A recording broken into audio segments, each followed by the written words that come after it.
Good afternoon. I'm Elizabeth Horner. I'm the Director of Education at the Michael C. Carlos Museum, and it's my pleasure to welcome you to today's program, held in conjunction with the extraordinary new exhibition organized by Carlos Museum Curator of African Art, Amanda Hellman, And I Must Scream, the monstrous expression of our global crises, which opened yesterday and will be on view at the Carlos through May 15th.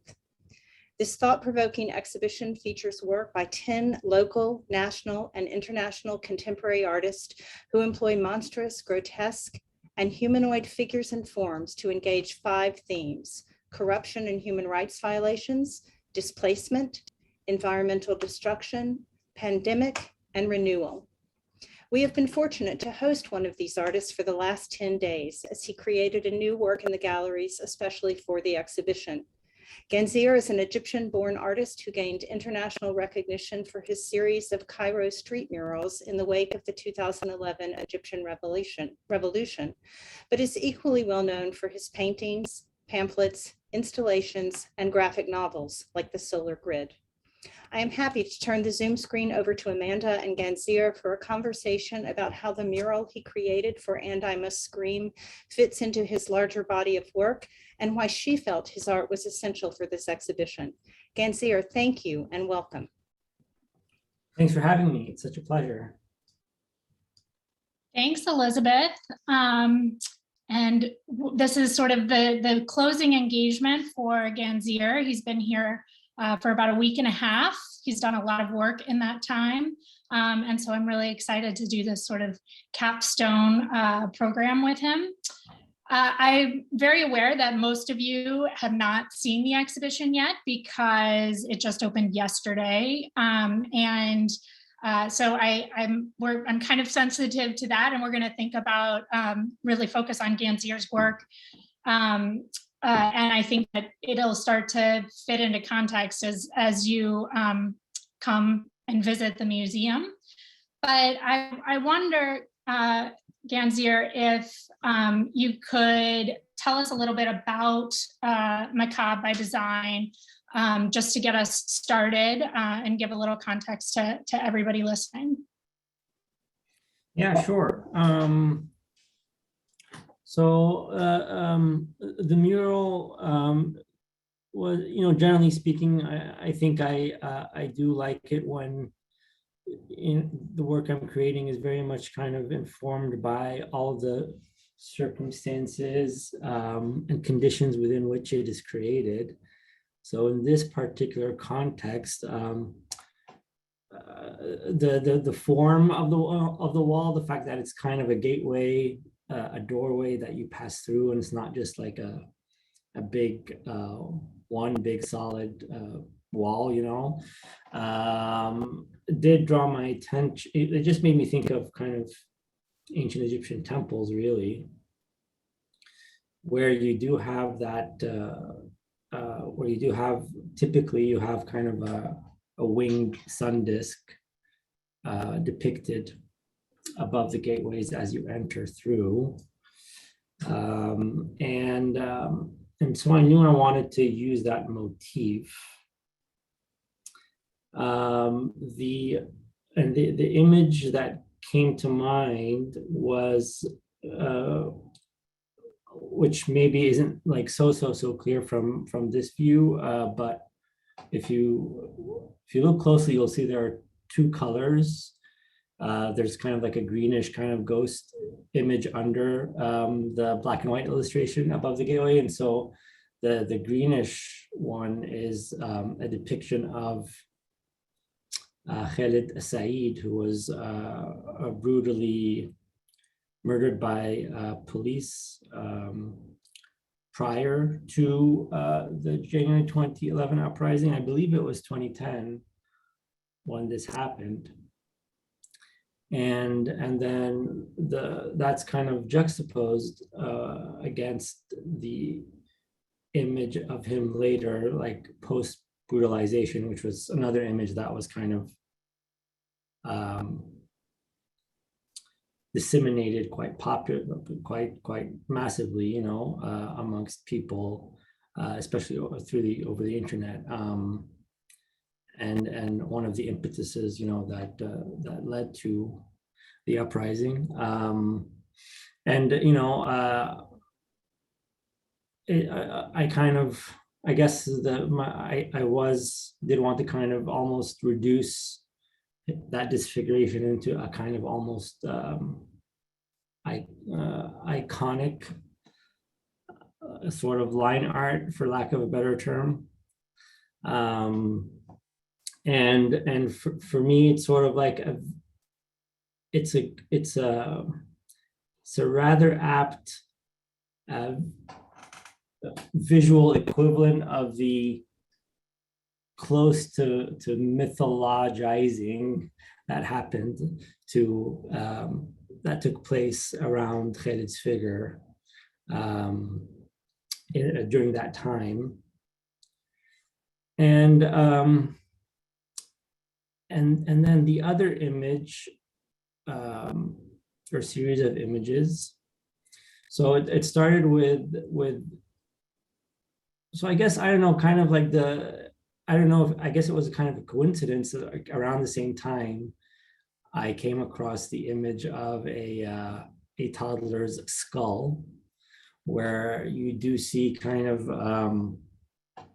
the 2 rows of teeth, basically, that are kind of embedded in the skull. So you have the baby teeth and you have the adult teeth that will kind of emerge later, but they're already sort of there, which is actually something I didn't even know. Well, you know, I didn't even know that's how it worked, really. I mean, obviously I knew that like adult teeth grow after the baby teeth, but I didn't know they were just like were waiting in your skull this entire, like, for all these years.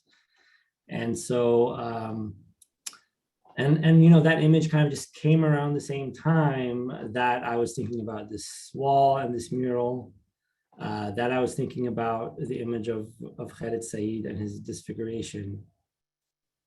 And my son was teething at the time as well. And so and in fact, the depiction of the little boy in the mural is in fact my son. And I guess I started to think about the idea of you know, I guess children kind of being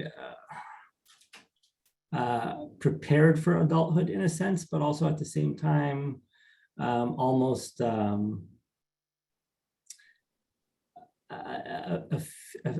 somewhat of a fear of the fate that potentially awaits them when they do actually reach adulthood. And actually also the title, like, so macabre does come from the Arabic word macabre, which means graves. I don't know, so there's something there, I guess, in that, I guess graves are kind of evocative of death, essentially. And I guess at the end of the day, that's where we all go, but like, I don't know, it depends, I guess, how we get there is kind of the point, I guess. Anyway, it's really more of a contemplative piece than a statement piece, I suppose. I mean, I think one of the really interesting components when you are thinking about just the aesthetics of the piece and sort of the layers of it. I mean, there are these actual layers where you've layered, you know, the child's face over the skull over the child's face. Saeed's, you know, studio portrait is layered with his portrait in the morgue, right? His sort of a stolen portrait in the morgue.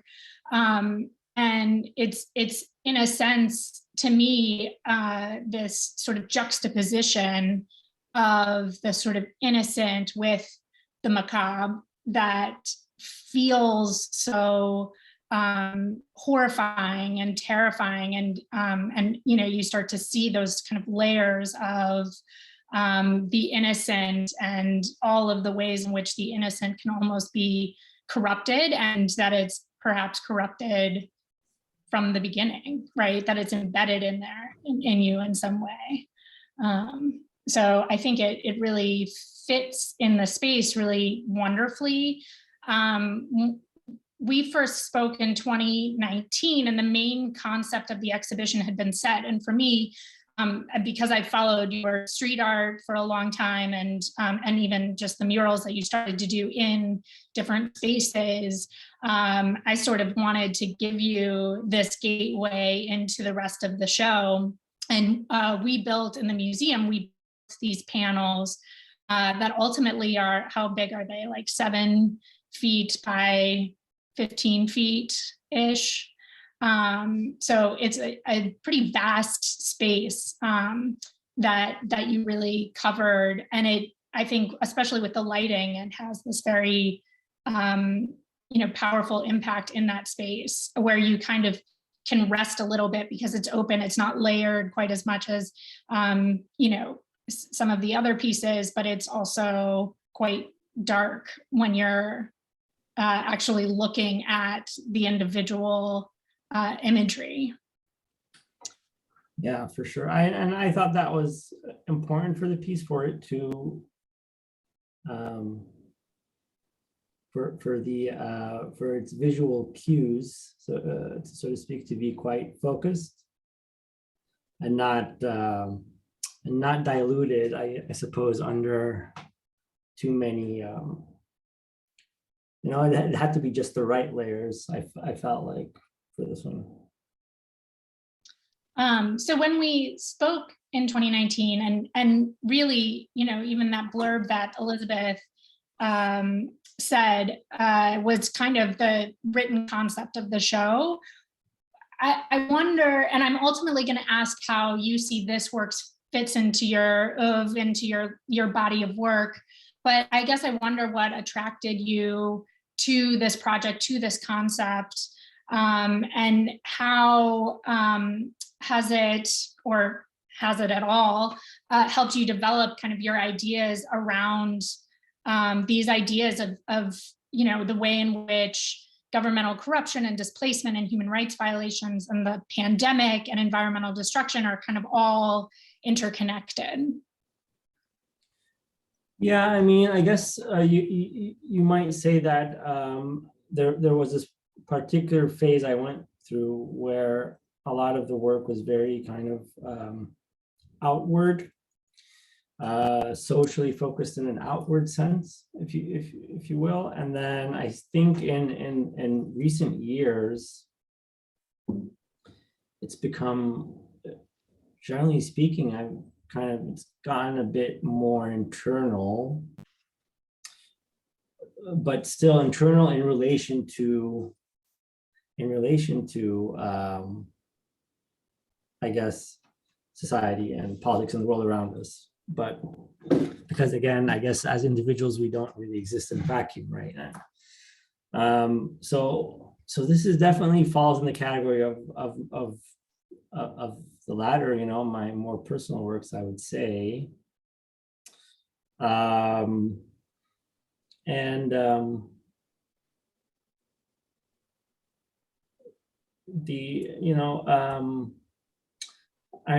did read the Harlan Ellison story that the show's title was kind of inspired by before starting the work.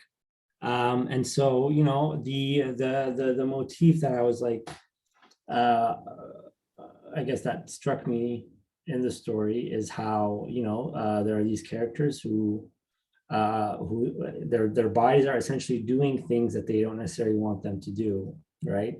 They're being forced to perform or certain actions that that you don't necessarily intend to do, and that's such a frightening thought. And I think a lot of us like to believe that we are in full control of our lives and how we lead them and all. But I think it's becoming for me personally, quite clear that that's not the case. I mean, I never wanted to be personally displaced, you know. It's not something I like work towards or something, but it is something that happened. Obviously, it happened as a result of, I mean, it's not like my actions were not part of that result, obviously. I had a hand in it, but in a way, it's what we do in connection to the things that occur outside us in a way, and then the results are, I feel like in most cases, are largely unforeseeable. And so that inevitably, I think, makes you think about, if you're going to think about like our lives in connection to the world, then it kind of forces you to think also about the beginning of our lives, right? At the moment, from the moment we are born and when we are little, and then how, like, I guess, there's just like, it's impossible to, and especially if you have children and you kind of want to create certain lives for them, or or secure a certain world for them. It's just like, I don't know. I feel like for any of us, if we think about where we are now and where we were when we were like, I don't know, 2 or 3 years old or something, it's just like, there's just so much that happens in between, And I think certainly in the history of art, that's one of the things that the skull is used to sort of demonstrate that contemplativeness over time, right? The skull is the symbol, like the prime feature of a vanitas, which is really about thinking about thinking about life and thinking about death, and then thinking about life in relation to death, like only understanding life in relation to death. And so, I think that the skull in so many ways is sort of the most morbid sort of transformation of the human feature, of the thing that makes us human, and yet it's the thing that once you remove the skin, that's what's there, right? It sort of serves as our foundation. And so certainly, again, in this context where you're directly juxtaposing it with this, cute baby face, it becomes so much more real. I mean, and that, to me, that is directly, that sort of life-death comparison is sort of directly drawn out. The other, one of the things that I've always noticed about your work, and something that I sort of explored more deeply with this exhibition, is the idea of dehumanization, and the way in which you dehumanize, especially in a moment where there are perpetrators and victims, you're dehumanizing, in a sense, both sides. And please correct me if I'm wrong, but something that I see in your work, and I have other examples of your work, so we can pull out some if you see fit, but it seems to me like you often manipulate both not just necessarily a direct victim, but the people who are tied. I mean, and I'm thinking about Mask of Freedom in particular, in that sense that you are manipulating them.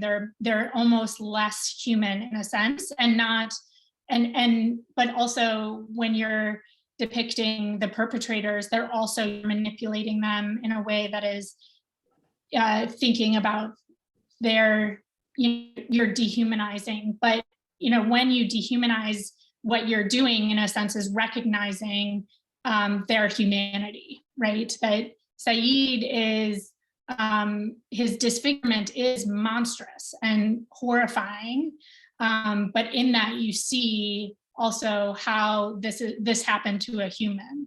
And so, I think about David Livingstone Smith, who's a philosopher who's really thought about this, is really how to humanize another human is to recognize their humanity and their threat to your own whatever agenda. But in a sense, you have been dehumanized as well as a perpetrator. So I don't know if that, to me, it comes out in a lot of your work, and perhaps it just resonates with these ideas that I'm sort of, recognizing. But as I follow your work, I see that that theme that you do manipulate the human form. I'm not, yeah, I mean, I didn't realize that that's what I did, but cool. Like, I wouldn't object to that. Yeah, I mean,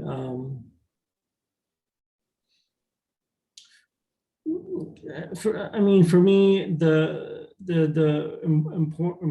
it's important even in a very limited way. Like, so it's something I'm definitely doing very consciously in, say, my and I think more obviously in my graphic novel, The Solar Grid, totally different topic, but this idea that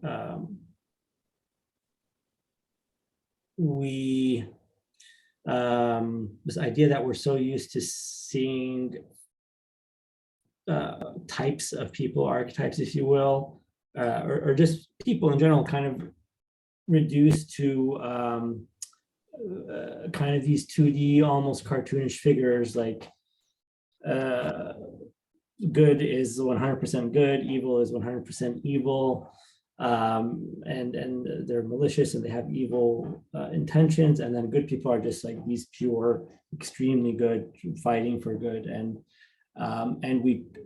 because we are so used to seeing that, I think in our fiction, everything from whether it's stories we read, whether it's in films, whether it's in theater, so on and so forth, we tend to apply that to the real world, and I think the real world does not really work that way.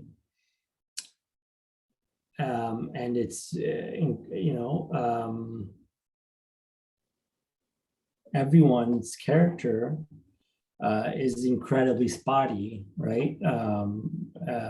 And has all kinds of facets and attributes to it, and by reducing people to the terms that we kind of tend to see in fiction, then that, I think that forbids us from being able to actually see the for lack of a better word, quote unquote, kind of evil that is acted around us in a direct way, within our kind of direct environment in a sense, but also not just that. I think it's, and then because I think it's also equally important for those who are removed from our direct environment and projected as evil through whether it's news or media or something, and everyone around is saying, oh, that person is bad, bad, bad. Well, even those very clearly, obviously bad, because everyone is saying they're bad. It's important to remember again that they're at the end of the day human, and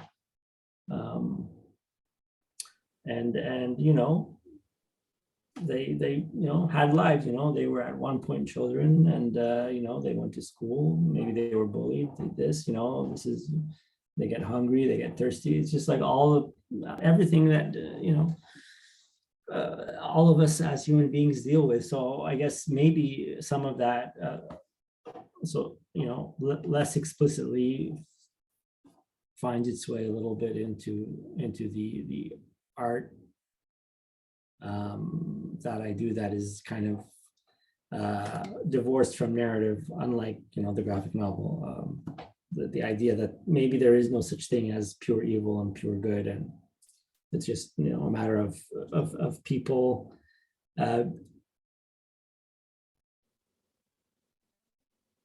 being a little confused about their actions and why they're doing it. Do you think, I mean, that's a really interesting thought. I mean, I think it also speaks to this idea that each situation is so complex, right? I mean, and, you know, and that this sort of, this good evil dichotomy that certainly exists in the West is really one that sort of obscures reality, right? I mean, I think that that's an interesting idea, that it also prevents us perhaps from seeing the warning signs of people, regimes, you know, whatever maybe sort of sneaking in, right, and infiltrating what we do and how we act. I mean, this is, and that's a pretty sort of heady topic. I mean, and this is a very concept heavy exhibition, but I think for me, one of the really important aspects of it is that it, not that you necessarily understand the complexity of the concepts as you walk through the show on an intellectual level, but that you almost feel it with the art. And I think that that's, for me, when I see really great art, right, it almost feels as though the arrangement of my molecules starts to change a little bit. And I think when you're sort of enveloped by, you know, this work, you start to feel that rather than it necessarily you understanding exactly what you're trying to parse out or what it means or what it represents. And I think you can do that with a variety of things, right? Like scale or color, you know, can always have that kind of effect. But in reality, I think that that's one of the things that I was trying to do curatorially, was sort of help people feel differently about some of these issues by what, you know, kind of surrounded them, rather than actually understand it. Because I think the whole point of so many of these issues, like governmental corruption or environmental destruction, which are just too big to really comprehend, especially on in a local way, in a local space, how do you start to change the way you understand them, you know, just because you feel differently when you're sort of faced with conversations about it, visual conversations, things like that. Yeah, for sure. I mean, it's I took a little, you know, during the painting of the mural, obviously I was very much in, you know, tunnel vision on the mural, but then once I was done, then I was able to like take a little nice contemplative kind of stroll through the show. And it does exactly that, I think. I mean, I truly believe, you know, in all honesty, that I am the weakest link in this show. Like walking through it, you totally like every one of the pieces, all the participants, you just it does a little alteration, a little molecule alteration in you, one after the other, right? And then you walk out, I think, a changed person, and maybe you don't necessarily know why, but you feel it, I think. Well, that's very nice. Thank you. I'm glad to hear that. So then in that sense, how do you think participating in this show, I mean, this is your first big work of 2022, right? How do you think going forward, do you see this experience as helping you sort of conceptualize things in a different way? Do you think that this was a work that, you know, I see how it fits sort of within your body of work. And, you know, I wonder if moving forward, do you see it as also shaping it? Probably. It definitely, it did unlock something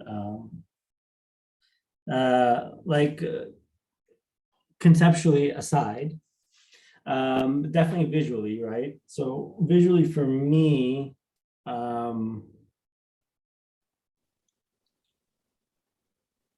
I don't know if minimalist is the right word, because when you do say minimalist art, there's a particular, I think, aesthetic that one's mind tends to go to. So this isn't Donald Judd. Yeah, it's definitely not Donald Judd, right? It's not that, but within the more minimalist, as far as kind of visually representative kind of art goes, I feel like there's something there on this track that I'd like to kind of pursue even more and really kind of do these very minimalist focused visual pieces more so than before, which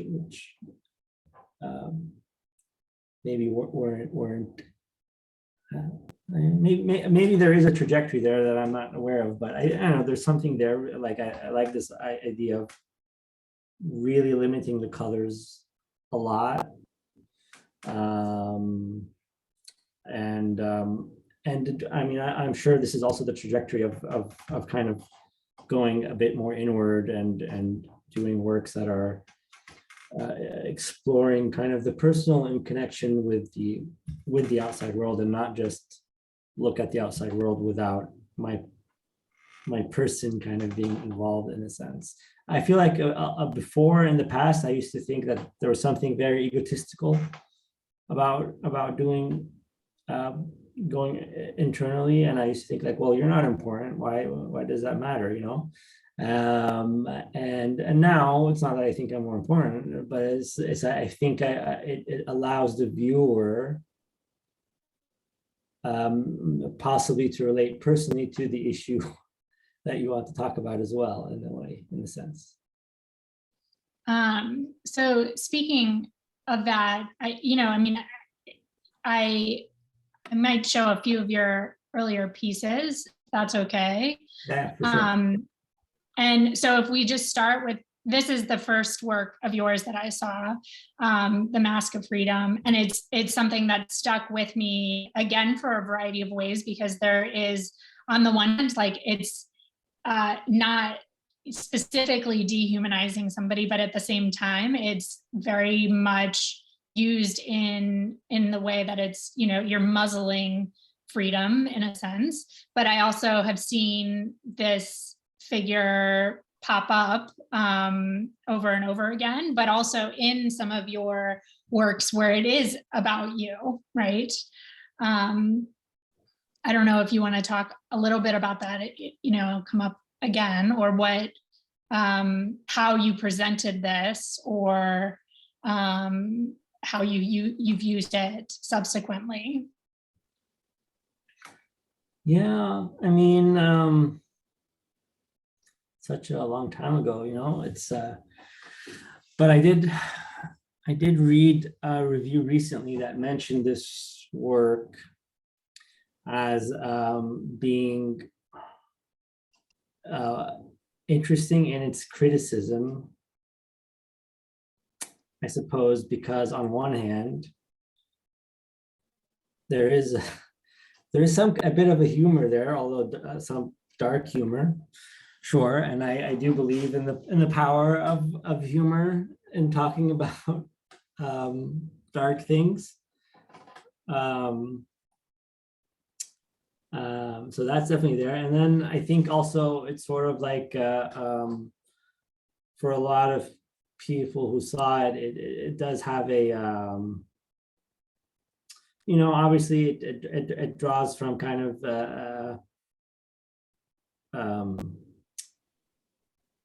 sadomasochist kind of BDSM imagery, which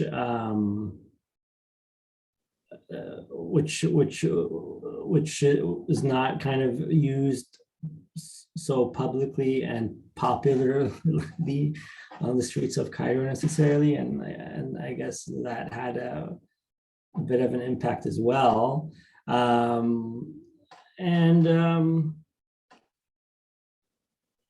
Yeah, I mean, in general, I find myself kind of drawn to like various subcultures. So, you know, I'm sure it won't be the last time, you know, I kind of, whatever, tap into like imagery from this world, potentially. And I'm going to sort of plow up, because I think that this was like a very public work. And speaking of the idea that you've sort of moved, first of all, the Foundations mural was in my dreams last night. That I was on the top of the building. It was kind of an interesting thing, but I'm going to sort of move ahead.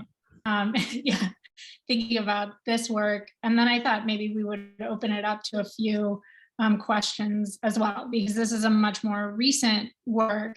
And just, you know, thinking about not just the way in which so much of your work is disseminated, whether it's a mural or, you know, a graphic novel, or, you know, even the ads, the art for ads for art project in New York. But this series is incredly personal, but seems to mix, you know, the sort of conflict of, you know, displacement with this sort of the kind of political motivation for how that happens, and the complexity of that. Yeah. I mean, I guess this was also sort of around when, with this series, Immigrant Blues, is sort of when I started to get into like doing more personal stuff. You know, it was, I mean, it's exactly sort of what it says. So I guess for people who don't read Arabic, what the Arabic writing says is Abu Tariq. So the world may be going to shit, but all I want is Abu Tariq, which is just a very, very famous eatery restaurant in Cairo that serves this one particular dish, which is very Egyptian, kind of working class dish, which you just can't find anywhere here. I mean, you can very, very rarely and far in between. But so yeah, I mean, just has to do with like being homesick and that kind of, I suppose, the expectation of there's kind of a certain expectation of, once you are kind of deemed to be an activist, whatever that is, I'm not sure what it is really, but once you are deemed to be such, then there are certain expectations of what you will produce and what you will do, and then maybe, you know, maybe you're just homesick and that's all you're interested in, and you're not interested in the troubles of the world, you know. So I mean, it was just like a very honest reflection of what I was feeling at the time. So why don't I see there's a question in, and please add more questions. I see there's a question in the chat, or it's a comment about macabre.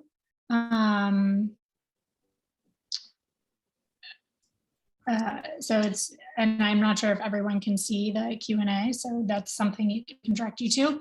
But Brian Alexander asks about who gives you moral support as an artist. Is there an artist community, friends, activists? I'm assuming, how do you stay in touch with, I'm gonna assume it's with colleagues in Egypt?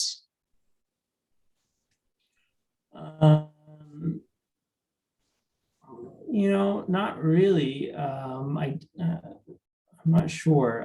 There is much of that going on. Moral support. You know, it's a situation now where I would say that you know, on one hand, you know, distance matters, right? Sure, we live kind of in this interconnected virtual world and all, but like in reality, you know, your day-to-day life will involve your day-to-day things and day-to-day interactions and day-to-day chores and activities, and you know, the reality is that once upon a time, my day-to-day involved being constantly kind of rubbing against other artists and in various different fields, whether they're musicians or visual artists or filmmakers and so on. Mostly everyone who had some kind of social political conscious and was aware of what was going on and had something to say about it. And now the reality is I'm not, right? It's not part of my day-to-day kind of fabric. And you know, I'm not sure there's much of that you know, going on. And to be quite fair, I kind of made a conscious decision, a conscious choice to not be so trapped kind of in a past life that was not part of my immediate day-to-day, because I don't think it's very healthy for your body to be one place and your mind kind of to be elsewhere. It's important to be present. So I mean, that's what it is. Do you think that the pandemic and the way in which we communicate really did shift? Did that change how you engage, not just, you know, your communities here, but your communities abroad? Or did it make it harder? Or did it really in some ways didn't affect it? If you're saying, you know, I really do engage with people, you know, in the present, doing what I'm doing. Did you feel a shift there? With the pandemic,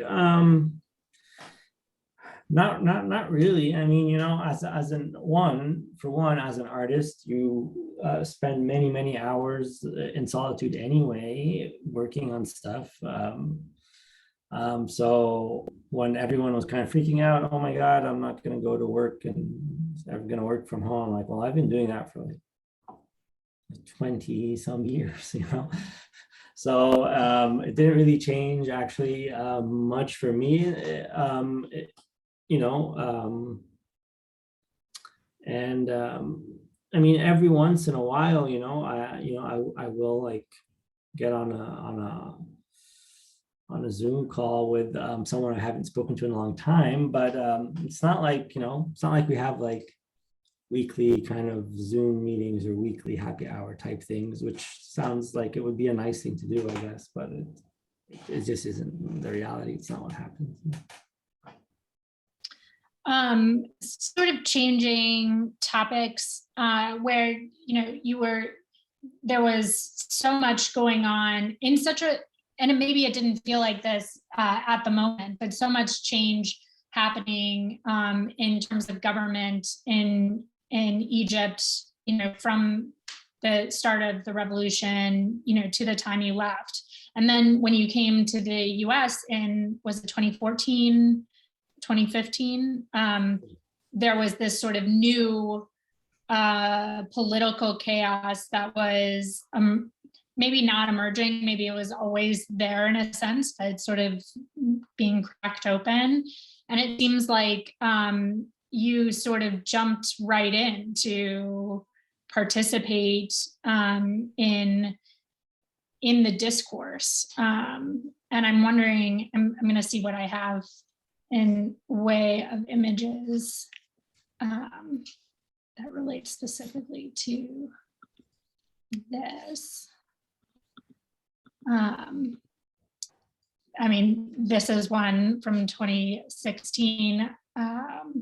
This was kind of a retrospective, but even here, how did you see, why did you did you feel like you could really kind of jump in? How did you see certain similarities that maybe you were not anticipating? How did you see differences that you weren't anticipating that really informed some of the work you did at that time? Well, in generally speaking, I feel like, you know, there's an idea about America. There's going to be lots of generalizing here because America is a very, very big place, and it's not necessarily all the same. But you know, there is a general idea of America outside of America. Certainly in Egypt, I think, where you know, it's a place of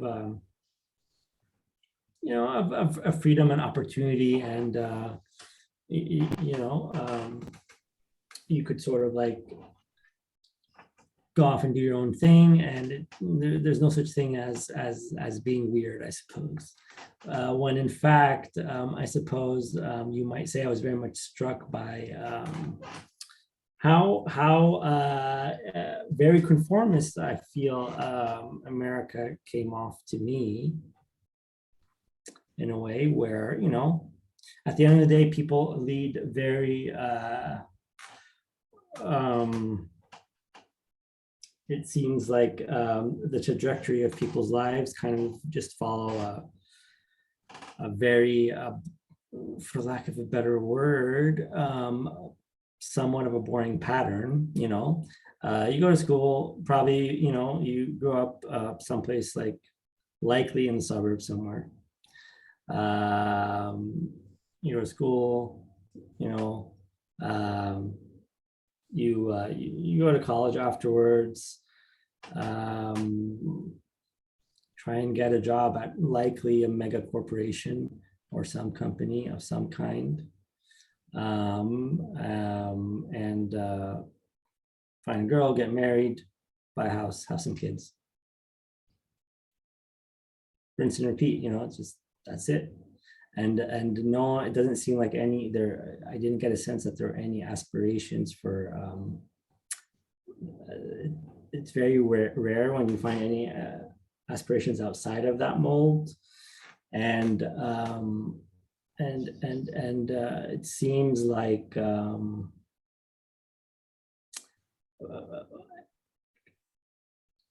there's still this mentality of trying something else or doing something else is just viewed as weird and unorthodox, and it isn't necessarily normalized in a way. Not saying that it doesn't happen, but it isn't viewed by society at large as like, sure, that's normal, you know. You know, even in as far as people's if you look at things like sexual identity and what is acceptable to be worn, you know, what you wear and everything, you know,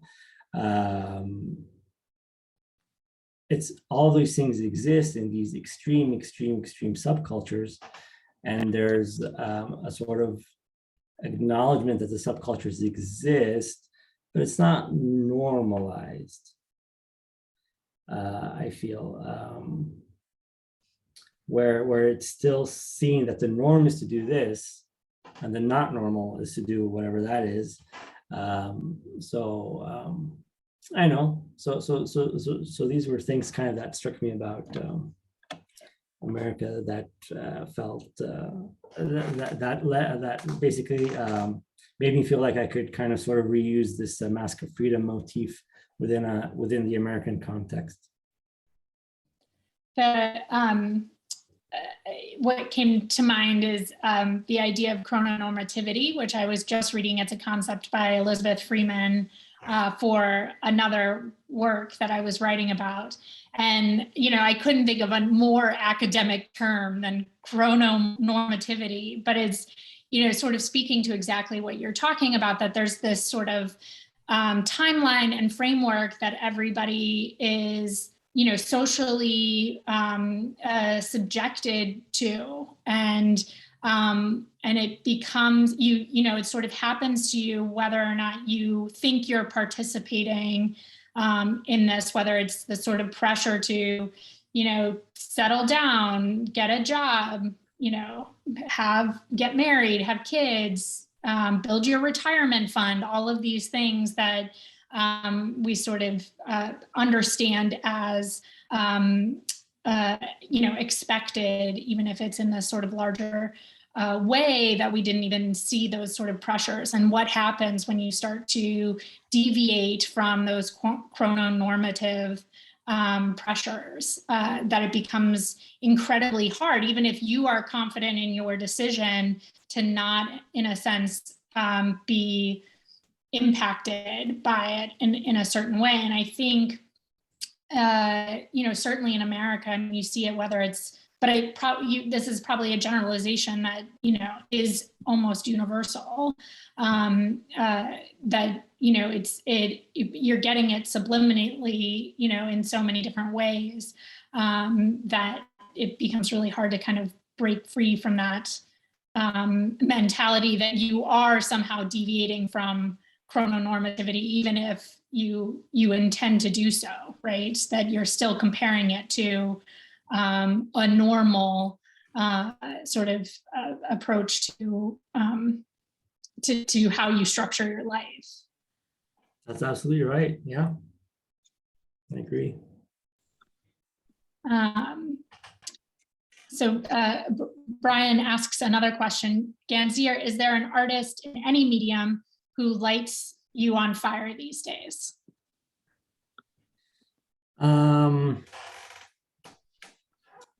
Yeah, a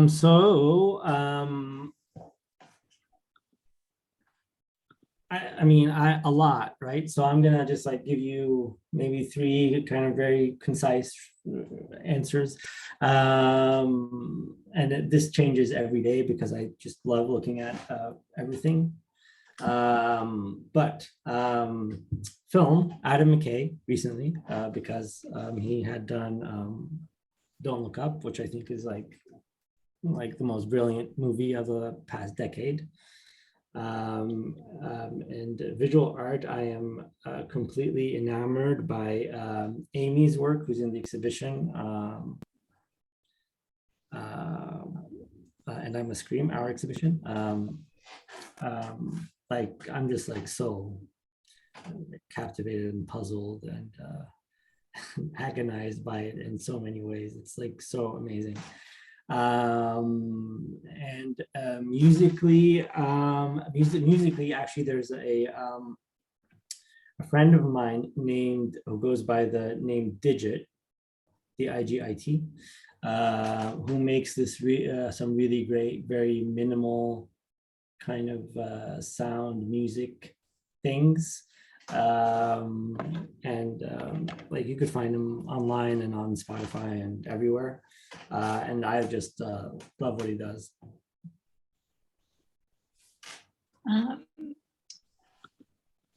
And he asked me to respond as well. I mean, what I can say is, I've been sort of surrounding myself with the images from the artists in this show for a while now.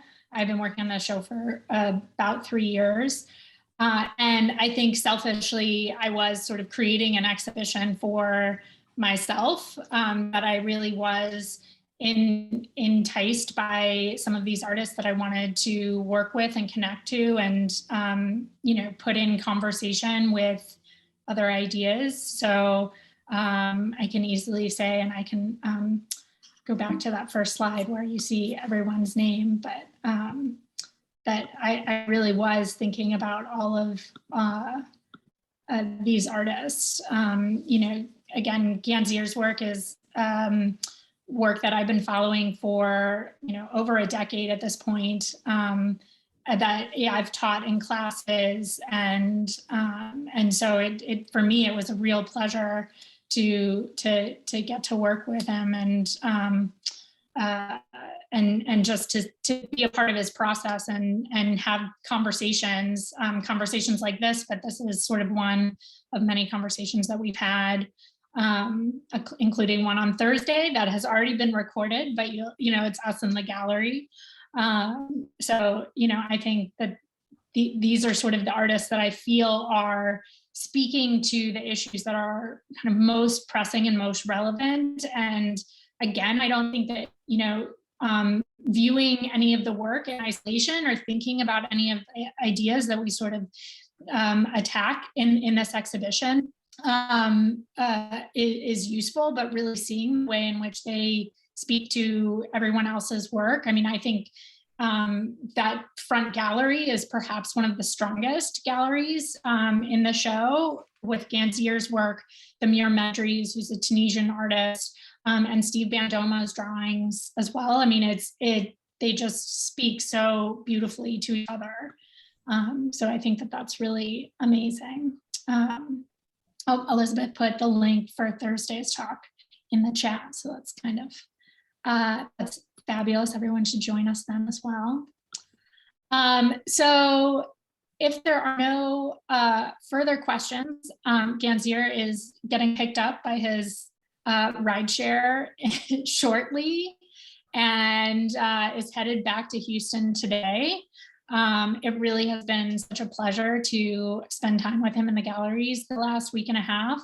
And, I think, again, this is sort of the beginning of this exhibition. I think in some ways, even though the art's not going to change, our understanding of how the art speaks to so many of these issues will change over the course of this show. I'm excited to welcome students back into the gallery as well and see their response to the exhibition. So if there are no other questions, I think I will turn it back over to Elizabeth. Thanks, Amanda and Ganzeer, for this talk. I just wanted to thank everyone for attending and encourage you to come and see this extraordinary exhibition. And Amanda, thank you so much for pulling it together. It really is molecule changing. Ganzeer, thank you for being with us. And I just want to announce that Emory has changed its COVID protocols related to it's our visitation policy. And so as of Tuesday, advanced reservations are no longer required. So please come and see this remarkable exhibition. Thank you. Goodbye.